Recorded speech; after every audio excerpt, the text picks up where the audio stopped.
아침 드라마 뺨치는 이야기 많이 궁금하실 테니까 바로 시작해 볼게요.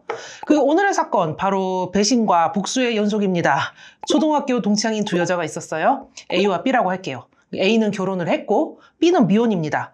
근데 이제 A가 자기 남편의 친구를 B한테 소개를 해줬어요. 그래서 두 사람은 알콩달콩 연애 잘하다가 결혼까지 했네요. 근데 이게 문제의 시작이었습니다. B가 자기 남편을 소개해준 사실 A의 남편이 탐이 났던 거예요.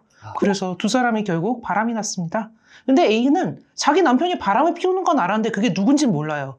그래서 자기 친한 친구인 B한테, 친한 친구도 아니죠. 어쨌든 B한테 전화를 해가지고 뭐 하소연도 하고 뭐 같이 술 마시면서 신세한탄도 하고 그랬더니 B는 태연하게 이제 친구를 위로를 한 거예요.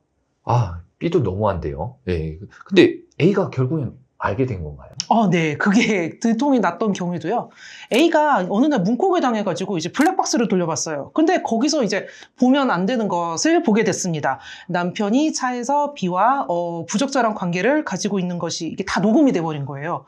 그래서 남편의 불륜의 증거를 찾게 됐어요. 게다가 남편이 그 친구의 이름까지 불러버린 거예요. B를 부른 거죠. 그렇죠. 그래서 이제 누가 불륜녀인지 알게 돼버린 겁니다. 완전 영화네요. A가 이걸 보고 가만히 있진 않았을 것 같아요. 그쵸. 이제 A도 이제 정신을 차리고 블랙박스 백업 먼저 한 다음에 이제 B의 남편한테 전화를 했어요. 그래서 두 피해자는 각각의 배우자를 상대로 이혼 소송을 제기를 했습니다. 이 사건을 제가 맡았던 거예요. 근데 사실 여기까지는 그냥 흔한 불륜 스토리인데 사실 소송 도중에 반전이 일어났어요. 아직도 반전이 남았나요? 어떤? 그러니까 그 의뢰인 두 사람 있잖아요. 네. 각자의 배우자들에게 배신을 당해서 두 사람은 동병상련으로 서로를 위로하다가 그만 사랑에 빠졌습니다. 그러니까 저는 근데 이걸 소송 도중에 제 눈치를 챘어요. 근데 네. 상대방도 그거를 어느 정도 눈치를 챈 거예요. 그렇지만은 증거가 딱히 없으니까 이제 뭐라고 하지도 못하고 계속 이제 속으로만 끓이고 있었고, 근데 이제 증거를 잡아서 소송에 써먹으려고 몰래 따라다닌 모양이에요, 두 사람을. 그러다가 이제 드디어 꼬투리가 잡혔습니다. 둘이 밤 10시에 같은 집으로 들어가는 걸 본 거죠. 그때는 간통죄가 있을 때예요. 그래서 두 사람이 경찰을 불렀어요. 그래서 저기 급습을 한 거죠. 그래서 경찰이 문을 따고 들어갔습니다. 그러면 이제 결론이 나올 것 같은데 어떻게 됐나요? 근데 이제 문제는 간통죄는 사실 성관계가 있어야 되잖아요. 그렇죠. 경찰이 문 따고 들어갔을 때 두 사람이 뭘 하고 있었냐? 야식 먹고 있더라고요. 그러니까 사실 간통죄는 성립이 되지 않는 상황이었어요. 그래서 경찰관이 들어오니까 두 사람은 우리 소송 얘기하다가 저녁 시간이 늦어가지고 밥을 못 먹어서 배고파서 지금 밥 먹고 있는 거다. 이렇게 얘기를 하니까 뭐 어떻게 할 수가 없는 상황이잖아요. 그래서 경찰관은 그냥 돌아갔지만 문제는 이제 간통죄가 안 된다고 해서 이게 부정행위가 아닌 건 아니지 않습니까? 그러다 보니까 밤 10시에 이제 같이 밥 먹는 것도 사실 부정행위의 일종이 될 수도 있으니까요.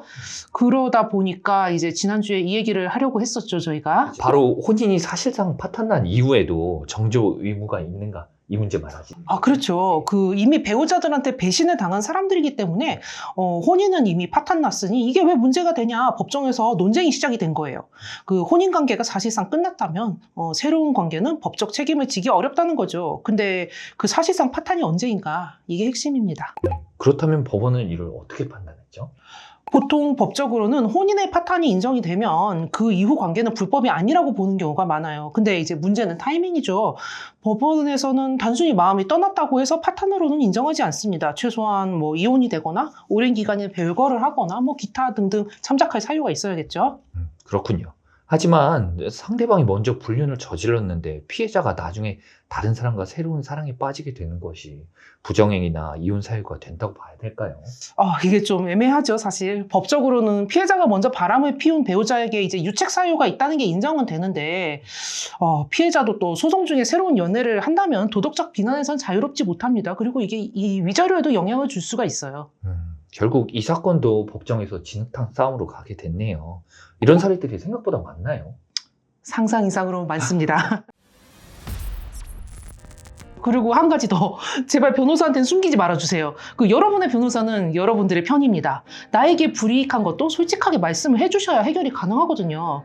이 사건 제가 두 분 관계를 눈치챘기에 망정이지 사실 잘못됐다면 결과가 바뀔 수도 있었다고 저는 생각해요.